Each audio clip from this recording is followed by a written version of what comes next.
تمہیں پیدا کیا ہے اور تمہیں ہر پسندیدہ چیز عطا کیا اور ناپسندیدہ چیزوں کو تم سے دور کر دیا۔ اے لوگو،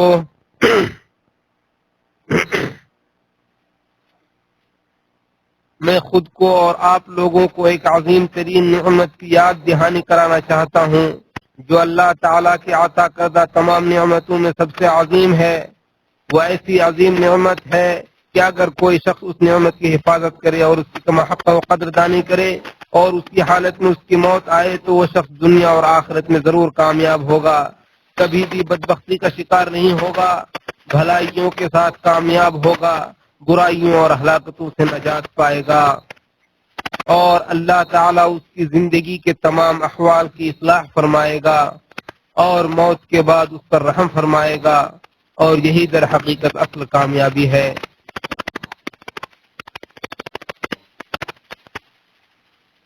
لیکن اگر انسان اللہ تعالیٰ کی اس عظیم نعمت کی ناشکری کرتے ہوئے کفر و نفاق میں مبتلا ہو جائے یا اس نعمت کے مخالف کام کرے اور اس کی حفاظت نہ کر کے اسے برباد کر دے تو ایسا شخص سراسر خسارے میں ہے۔ اگر اسے دنیا کی ساری لذتیں اور زیب و زینت میسر ہو جائے، کیونکہ دنیاوی نعمتیں زائل اور فنا ہونے والی ہیں، ان کی لذتیں ختم ہو جاتی ہیں، لیکن حسرتیں باقی رہ جاتی ہیں۔ ارشاد باری تعالیٰ ہے، اے لوگو، اللہ کا وعدہ برحق ہے، بس دنیا کی زندگی تمہیں دھوکے میں نہ ڈال دے اور شیطان تمہیں اللہ کی طرف سے دھوکے میں نہ ڈال دے۔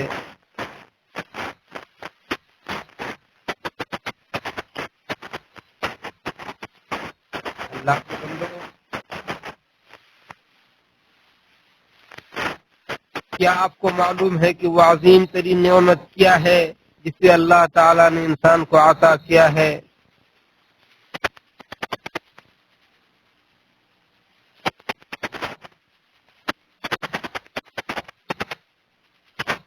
یقیناً یہ فطرت کی نعمت ہے۔ تو آئیے ہم جانتے ہیں کہ فطرت کی حقیقت کیا ہے۔ فطرت سے مراد انسان کی وہ جبلت ہے جس پر انسان کی پیدائش ہوئی ہے،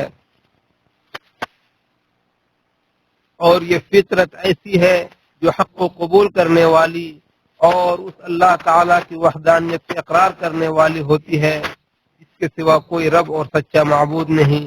انسان کی فطرت خیر کو پسند کرنے والی اور برائی سے نفرت کرنے والی، اطاعت کی جانب مائل ہونے والی، محرمات کی عمومی خرابی سے واقف، اجمالی طور پر حق کو جاننے والی اور من جملہ طور پر باطل کو پہچاننے والی ہوتی ہے۔ اگر انسان کی یہ فطرت جس پر وہ پیدا ہوا ہے انسان و جنات شیاطین کے وسوسوں سے اور اس پر اثر انداز ہونے والی چیزوں سے محفوظ رہ جائے تو انسان ضرور بھی ضرور توحید اور اسلام کو اختیار کرے گا۔ لیکن کیونکہ صرف فطرت بذات خود حق کو تفصیل کے ساتھ نہیں جان سکتی اور نہ اس پر عمل کر سکتی ہے اور نہ ہی باطل کی تفصیلات سے آگاہ ہو کر اس سے اجتناب کر سکتی ہے، اس لیے اللہ تعالیٰ نے رسولوں کو بھیجا اور سب سے آخر میں محمد صلی اللہ علیہ وسلم کو بھیجا تاکہ وہ فطرت انسانی کی حفاظت کریں، اسے شریعت کی تفصیلات سکھائیں اور اسے وحی کے نور سے زندگی گزارنے کا سلیقہ سکھائیں۔ اس بات کی دلیل کہ فطرت سے مراد انسان کی وہ خلقت اور جبلت ہے جس پر انسان پیدا ہوتا ہے، اور یہ کہ فطرت سلیمہ دین کو قبول کرنے والی ہوتی ہے اور اسلام سے محبت کرنے والی ہوتی ہے۔ اللہ تعالیٰ کا یہ فرمان ہے کہ پس اے میرے نبی، آپ یکسو ہو کر دین اسلام پر قائم رہیے، یہ اللہ کا وہ دین فطرت ہے جس کے مطابق اس نے لوگوں کو پیدا کیا ہے، اللہ کی تخلیق میں کوئی تبدیلی نہیں ہو سکتی ہے۔ ابن کثیر رحمہ اللہ اس آیت کی تفسیر میں فرماتے ہیں کہ اس کا مطلب یہ ہے کہ اللہ تعالیٰ نے اپنی تمام مخلوقات کی فطرت کو ایک جیسی فطرت سلیمہ پر پیدا کیا ہے اور اس سلسلے میں کوئی تفاوت نہیں رکھا ہے۔ ان کی بات ختم ہوئی۔ ابو ہریرہ رضی اللہ عنہ سے روایت ہے کہ نبی صلی اللہ علیہ وسلم نے فرمایا ہر پیدا ہونے والا بچہ فطرت اسلام پر پیدا ہوتا ہے، لیکن اس کے والدین اسے یہودی بنا دیتے ہیں یا نصرانی بنا دیتے ہیں یا مجوسی بنا دیتے ہیں۔ جس طرح سے چوپائے صحیح سالم جانور جنتے ہیں، لیکن کیا تمہیں ان میں سے کوئی کان کٹا جانور نظر آتا ہے؟ اسے بخاری نے روایت کیا ہے۔ عیاض بن حمار رضی اللہ عنہ سے روایت ہے کہ ایک دن نبی صلی اللہ علیہ وسلم نے خطاب کیا اور دوران خطاب آپ صلی اللہ علیہ وسلم نے فرمایا کہ بے شک میرے رب نے مجھے حکم دیا ہے کہ میں آج کے دن اللہ نے مجھے جو علم دیا ہے اس کی روشنی میں تمہیں وہ بات سکھاؤں جسے تم نہیں جانتے ہو۔ ہر وہ مال جسے میں نے اپنے بندوں کو دیا ہے وہ حلال ہے، اور میں نے اپنے تمام بندوں کو دین حنیف پر پیدا کیا ہے، لیکن شیطان نے آ کر انہیں ان کے دین سے بھٹکا دیا ہے، اور میں نے جن چیزوں کو ان کے لیے حلال کیا تھا اس نے ان پر حرام کر دیا۔ میں نے انہیں حکم دیا تھا کہ وہ میری اتاری ہوئی دلیل کے بغیر کسی کو میرے ساتھ شریک نہ ٹھہرائے۔ اسے مسلم نے روایت کیا ہے۔ امام بغوی رحمہ اللہ اس حدیث کی تفسیر کرتے ہوئے فرماتے ہیں اس کا مطلب یہ ہے کہ ہر پیدا ہونے والا بچہ بنیادی طور پر فطرت سلیمہ پر پیدا ہوتا ہے، جو دین کو قبول کرنے پر آمادہ ہوتا ہے۔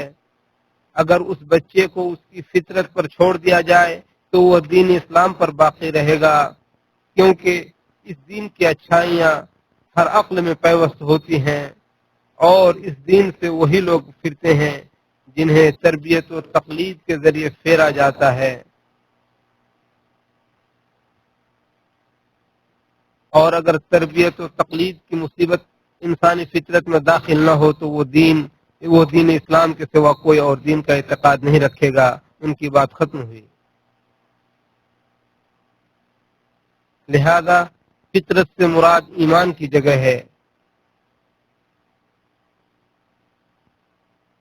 یعنی وہ فطرت و جبلت جس پر انسان کو پیدا کیا گیا ہے اور جس کیفیت کو اللہ تعالی نے انسان کی فطرت میں ڈال دیا ہے اور اس کے دل کو علم نافع اور عمل صالح کے قبول کرنے کے لیے ہموار کر دیا ہے۔ فطرت کا دوسرا معنی یہ ہے کہ دین وحی کی روشنی اور شریعت کی تعلیم۔ ابن عباس رضی اللہ عنہما فرماتے ہیں کہ اللہ کی فطرت میں کوئی تبدیلی نہیں کا مطلب یہ ہے کہ اللہ کے دین میں کوئی تبدیلی نہیں۔ اور امام بخاری رحمہ اللہ تعالیٰ کی قول کی تفسیر میں فرماتے ہیں کہ اللہ کی پیدائش میں کوئی تبدیلی نہیں، یعنی اللہ کے دین میں کوئی تبدیلی نہیں۔ پہلے لوگوں کی پیدائش پہلے لوگوں کا دین ہے، اور دین و فطرت دونوں سے مراد اسلام ہے۔ ان کی بات ختم ہوئی۔ لہذا یہ بات واضح ہو گئی کہ فطرت ہی محل ایمان ہے، اور دین سے مراد وہ چیز ہے جس پر انسان کی فطرت سلیمہ کو پیدا کیا گیا، اور فطرت سے مراد اس میں داخل ہونے والی اور حلول کرنے والی چیز ہے، اور وہ علم شرعی اور ایمان ہے۔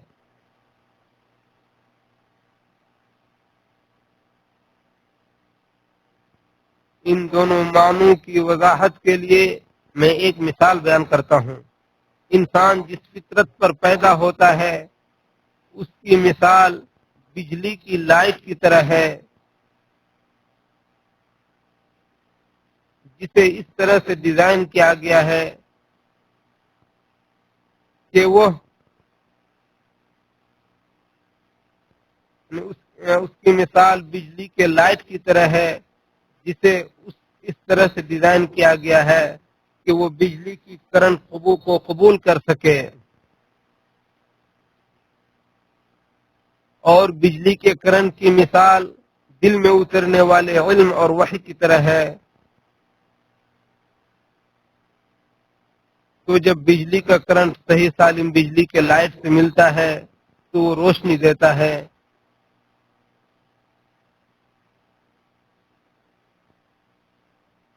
اور جب وہ کرنٹ بجلی اور لائٹ ایک دوسرے سے نہیں ملتی ہے تو پھر وہ دونوں میں سے کوئی ایک تنہا روشنی نہیں دے سکتا۔ اسی طرح فطرت سلیمہ کی مثال ہے کہ صاحب فطرت سلیمہ کو اس وقت تک کوئی فائدہ نہیں ہوگا جب تک کہ اس میں علم نافع عمل صالح داخل نہ ہو۔ فطرت اللہ تعالیٰ کی طرف سے انسانوں پر بہت بڑا احسان ہے کہ اسی کے ذریعے انسان بھلائی کو پہچانتا ہے، منکر کی نکیر کرتا ہے، اچھا کو اچھا سمجھتا ہے اور برائی کو برا جانتا ہے۔ لیکن اگر انسان کی فطرت بدل جائے اور اس میں خرابی پیدا ہو جائے تو انسان مر جاتا ہے، اگرچہ وہ زمین پر چل پھر رہا ہوتا ہے۔ ارشاد باری تعالیٰ ہے، کیا جو شخص مردہ تھا ہم نے اسے زندہ کیا اور اس کے لیے ہم نے ایک نور مہیا کر دیا جس کی مدد سے وہ لوگوں میں چلتا ہے، اس آدمی کے مانند ہو سکتا ہے جو تاریکیوں میں گھرا ہوا ہے اور اس سے نکل نہیں سکتا ہے۔ فطرت انسانی کی حفاظت، اس میں مزید نکھار اور اس کی نشو و نما علم نافع اور عمل صالح، ایمان اور اطاعت کے کاموں کے بغیر ممکن نہیں۔ اطاعت کے کاموں سے اس کو غذا اور تقویت ملتی ہے، محرمات کی سے دوری اسے ہلاکتوں سے بچاتی ہے اور ہر واجب و مستحب عمل کے بجا لانے سے فطرت کی حفاظت ہوتی ہے اور اسے زندگی ملتی ہے۔ ارشاد باری تعالیٰ ہے، اے ایمان والو، جب اللہ اور اس کے رسول تمہیں ایسے کام کی طرف بلائیں جو تمہارے لیے زندگی کے مترادف ہو تو ان کی پکار پر لبیک کہو۔ اور نبی صلی اللہ علیہ وسلم نے فرمایا،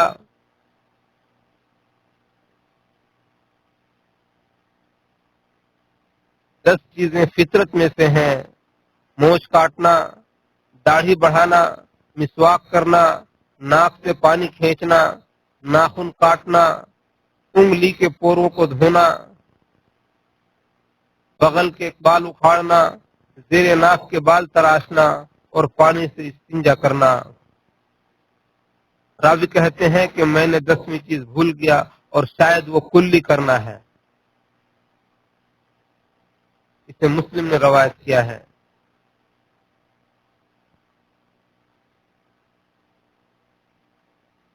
جب یہ خصلتیں فطرت میں داخل ہیں تو ان کے علاوہ فرائض تو بدرجہ اولا داخل ہوں گے۔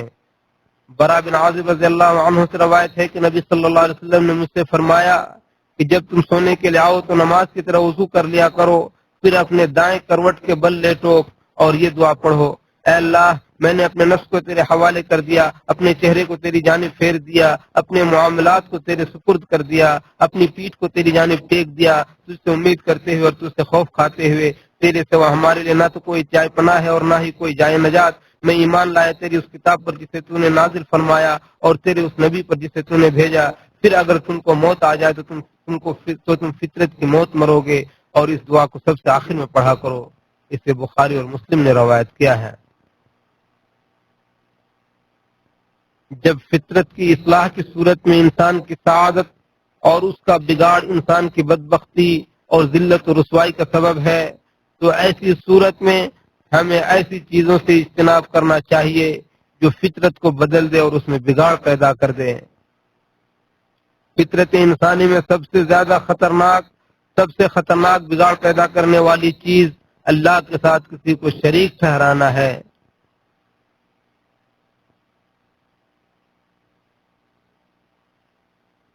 ہاں یہ غیر اللہ کی عبادت کے شکل میں ہو یا اللہ تعالیٰ کی ذات کو ایسی صفات سے متصف کرنے کے شکل میں ہو جن سے اللہ نے خود اپنی پاکی بیان کی ہے، جیسے اللہ کے لیے اولاد اور شریک ٹھہرانا، جیسا کہ آپ صلی اللہ علیہ وسلم کی بعثت سے پہلے عرب کے مشرکین کہا کرتے تھے کہ فرشتے اللہ کی بیٹیاں ہیں، یا اسی طرح کی اور دوسری باتیں کیا کرتے تھے۔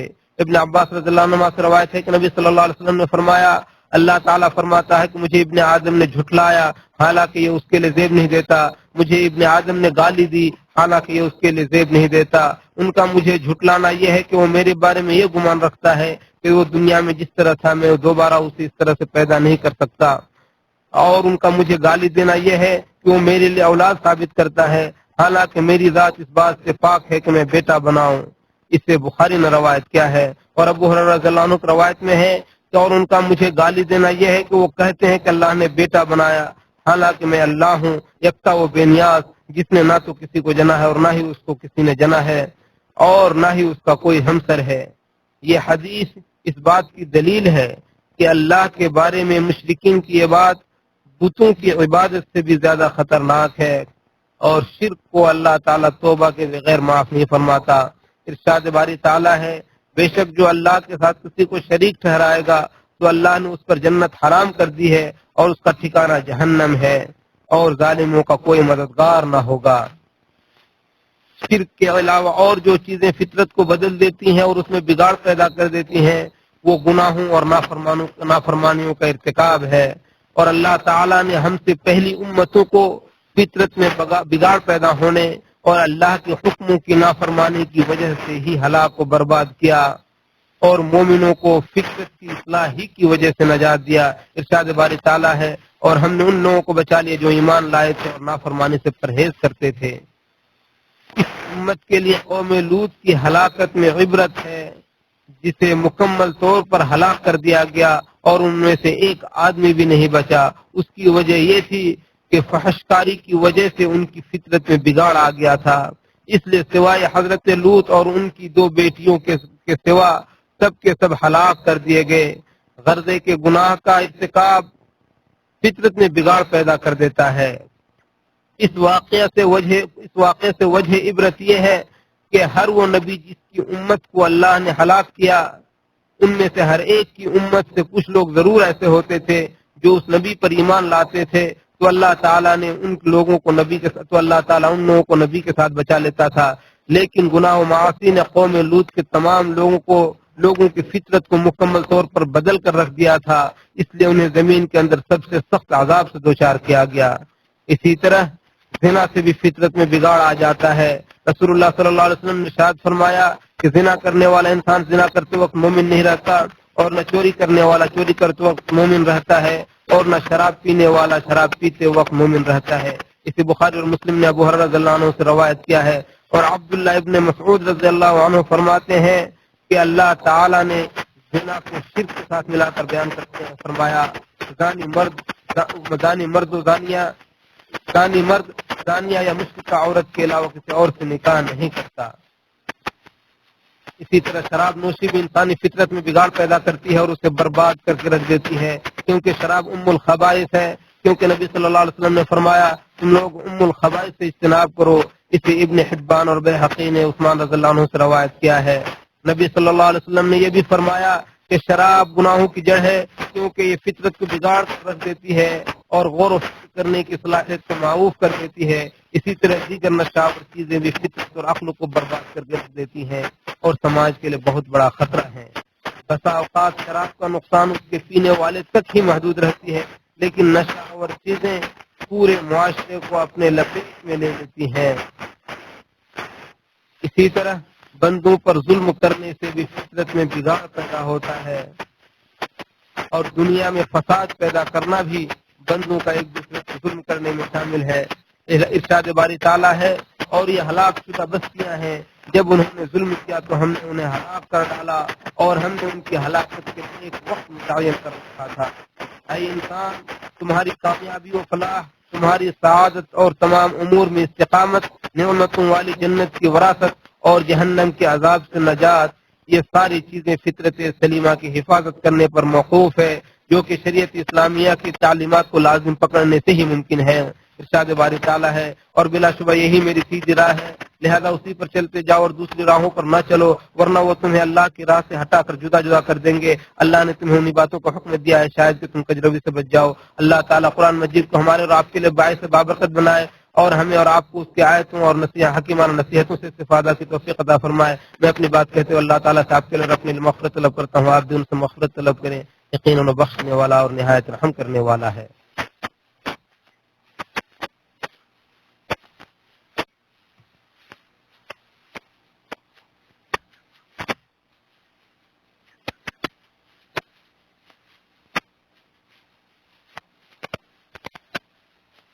تمام تعریفیں اللہ کے لیے ہیں جو سارے جہان کا پروردگار ہے، جو طاقتور، مضبوط اور متقیوں کا ولی ہے۔ میں اپنے رب کی حمد بیان کرتا ہوں اور اس کی معلوم و نامعلوم بے شمار نعمتوں پر اس کا شکر بجا لاتا ہوں۔ ہم اس کے لیے شکر گزاروں کی سی حمد بجا لاتے ہیں۔ میں گواہی دیتا ہوں کہ اللہ کے سوا کوئی سچا معبود نہیں، وہ اکیلا ہے، اس کا کوئی شریک نہیں، وہی اولین و آخرین کا معبود ہے، اور میں گواہی دیتا ہوں کہ ہمارے نبی اور سردار محمد صلی اللہ علیہ وسلم اس کے بندے اور رسول ہیں، وہ صادق اور امین ہیں۔ اے اللہ تو درود و سلام نازل فرما اپنے بندے اور رسول محمد صلی اللہ علیہ وسلم، ان کے آل و صحابہ اور قیامت تک نیکی کے ساتھ اس کے نقش قدم پر چلنے والوں پر۔ اما بعد، اللہ سے ڈرو جیسا کہ اس سے ڈرنے کا حق ہے، اور اس کی شریعت کی مخالفت کرنے سے بچو، کیونکہ اس کی نافرمانی کرنے والا کبھی کامیاب نہیں ہو سکتا۔ اللہ کے بندو، استقامت کے ذریعے اپنے نفس پر احسان کرو۔ یقیناً اللہ تعالیٰ نے تمہیں ہدایت اور دوسری بہت ساری نعمتیں عطا کر کے تم پر احسان کیا ہے، لہذا انسان اپنے نفس کو برائیوں سے پاک کرو، اور تمہارے رب نے تمہیں جس چیز کی دعوت دی ہے اسے قبول کر کے نفس کا تزکیہ کرو۔ ارشاد باری تعالیٰ ہے، اس دن کے آنے سے پہلے پہلے اپنے پروردگار کا حکم مان لو، جس کے ٹلنے کی کوئی صورت اللہ کی طرف سے نہیں ہے۔ اس دن تمہارے لیے کوئی جائے پناہ نہ ہوگی، اور تم اظہار ناراضگی بھی نہ کر سکو گے۔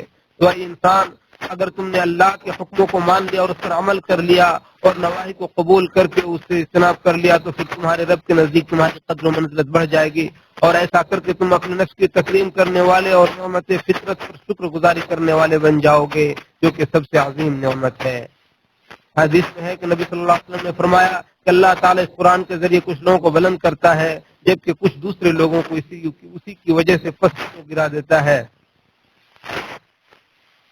گزشتہ قوموں نے جب اللہ کی فطرت کو مسخ کر دیا اور اپنے رسولوں کی دعوت کو ٹھکرا دیا، تو وہ اللہ کی نگاہ سے گر گئے اور ذلت و رسوائی کے شکار ہو گئے۔ ارشاد باری تعالیٰ ہے، ان میں سے ہر ایک کو ہم نے اس کے گناہ کی پاداش میں دھر لیا۔ پھر ان ہلاک ہونے والوں میں کچھ ایسے تھے جن پر ہم نے پتھر برسایا، اور کچھ ایسے ہیں جنہیں زبردست چیخ نے آ لیا، اور کچھ ایسے ہیں جنہیں ہم نے زمین میں دھسا دیا، اور کچھ ایسے جنہیں ہم نے غرق کر دیا۔ اللہ ان پر ظلم کرنے والا نہیں تھا، بلکہ لوگ خود ہی اپنے آپ پر ظلم کر رہے تھے۔ اللہ کے بندو، اللہ اور اس کے فرشتے نبی پر درود بھیجتے ہیں، ایمان اور تم بھی اس پر درود و سلام بھیجا کرو۔ اور نبی صلی اللہ علیہ وسلم نے فرمایا کہ جو مجھ پر ایک مرتبہ درود بھیجے گا، اللہ تعالیٰ اس پر اس کی وجہ سے 10 مرتبہ درود و سلام بھیجے گا۔ آپ سید الاولین والآخرین اور امام المرسلین صلی اللہ علیہ وسلم پر درود و سلام بھیجیں۔ اللہم صلی علی محمد وعلی آل محمد كما صليت على إبراهيم وعلى آل إبراهيم إنك حميد مجيد. اللهم بارك على محمد وعلى آل محمد كما باركت على إبراهيم وعلى آل إبراهيم إنك حميد مجيد.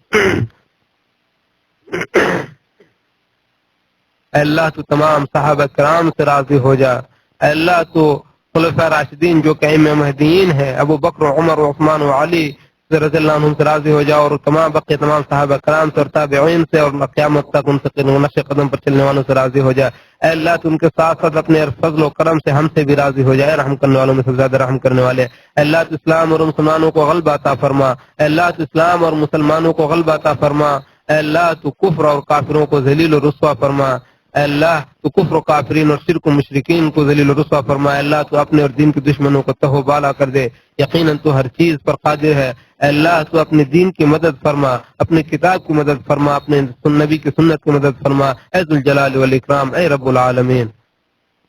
اے اللہ تو ہمارے اگلے پچھلے ظاہری و باطنی اور ہم وہ گناہ جس کو تو ہم سے زیادہ جانتا ہے ان سب کو بخش دے، یقیناً تو ہی اول و آخر ہے، تیرے سوا کوئی معبود نہیں۔ اے اللہ تو ہمارے اور تمام مسلم مرنے والوں کو مغفرت فرما، اے اللہ تو ہمارے مردوں کو اور تمام مسلم مرنے والوں کو مغفرت فرما، اے اللہ تو ان کی قبروں کو روشن کر دے، اے اللہ تو ان کے گناہوں کو معاف فرما اور ان کی نیکیوں کو قبول فرما۔ اے اللہ ہم تجھ سے سوال کرتے ہیں کہ تو امت محمد صلی اللہ علیہ وسلم پر رحم فرما، اے اللہ تو امت محمد صلی اللہ علیہ وسلم پر رحم فرما، اے اللہ تو امت محمد صلی اللہ علیہ وسلم پر رحم فرما، اور تو اس امت کے افراد کو اور تمام مسلمانوں کو اپنی رضامندی کے کام کی توفیق عطا فرما۔ اے اللہ تو مسلمانوں کی طرف سے کافی ہو جا۔ اے اللہ تو جن لوگوں کو ان مسلمانوں پر مسلط کیا ہے ان کے شر سے اور دشمنان اسلام کے شر سے محفوظ فرما۔ اے اللہ مسلمانوں کے لیے ان کی طرف سے کافی ہو جا۔ اے اللہ جو مسلمان دین کی وجہ سے ظلم و ستم کے شکار ہیں، اے اللہ تو ان کی مدد فرما۔ اے اللہ مسلمانوں کی پریشانیوں کو دور فرما، اے اللہ تو مسلمانوں کی تکلیفوں کو دور فرما، اے اللہ ہر مسلمان مومن مرد و عورت کی تکلیف و پریشانیوں کو دور فرما، اپنی رحمت سے رحم کرنے والوں میں سب سے زیادہ رحم کرنے والے۔ اے اللہ تو ہمیں اور تمام مسلمانوں کو دین کی سمجھ عطا فرما۔ اے اللہ ہمیں اور ہماری اولاد کو ابلیس اور اس کے شیطان کے وسوسوں سے اور ابلیس اور اس کے ذریت اور اس کے دوست اور اس کے متبعین کے وسوسوں سے محفوظ فرما۔ اے اللہ تو مسلمانوں کو شیطان مردود سے محفوظ فرما۔ اے اللہ تو مسلمانوں کے اولادوں کو شیطان اور ان کی ذریتوں کے وسوسوں سے محفوظ فرما۔ اے اللہ تو ہمارے دل میں ایمان کی محبت پیدا کر دے اور کفر و فسوق و عصیان سے اللہ تو ہمارے دل میں بغض پیدا کر دے۔ اے اللہ تو ہمیں ہر قسم کی برائی اور مکروہ سے ناپسندیدہ چیزوں سے ہماری حفاظت فرما۔ اے اللہ تو ہمارے فوجیوں کی حفاظت فرما، ہماری حدود کی حفاظت فرما۔ اے اللہ خادم حرمین شریفین کو اپنے پسندیدہ کام کی توفیق عطا فرما۔ اے اللہ تو انہیں اپنی ہدایت کی اور ان کی توفیق عطا فرما اور ان کے عمل کو قبولیت فرما۔ اے اللہ تو انہیں حکیمانہ کام اور حکیمانہ رائے کی توفیق عطا فرما۔ اے اللہ تو انہیں اپنے پسندیدہ کاموں کی توفیق عطا فرما۔ اے اللہ تو انہیں حکیمانہ کام اور درست رائے کی توفیق عطا فرما۔ یقیناً تو ہر چیز پر قادر ہے۔ اے اللہ ہم تجھ سے سوال کرتے ہیں کہ تو بارش نازل فرما۔ اے اللہ تو بارش نازل فرما۔ اے اللہ تو بارش نازل فرما۔ اے اللہ تو خوشگوار بارش نازل فرما اپنی رحمت سے ارحم الراحمین۔ اے اللہ تو قرض داروں کے قرض کو دور عطا فرما۔ اے اللہ مسلمانوں جو بیمار ہیں ان کو شفا عطا فرما۔ اے رحم کرنے والے سب سے زیادہ رحم کرنے والے۔ اے اللہ مسلمانوں جو بیمار ہیں ان کو شفا عطا فرما۔ اے ذو الجلال والاکرام۔ اللہ کے بندو یقیناً اللہ تعالی عدل و احسان کرنے اور رشتہ داروں کو دینے کا حکم دیتا ہے اور فحش و منکرات اور برائیوں سے روکتا ہے اور تمہیں نصیحت حاصل کرتا ہے تاکہ تم نصیحت کرو، تم عظیم و جلیل اللہ کو یاد کرو، تمہیں دے گا اور اس کی نعمتوں پر اس کا شکر ادا کرو، تمہیں مزید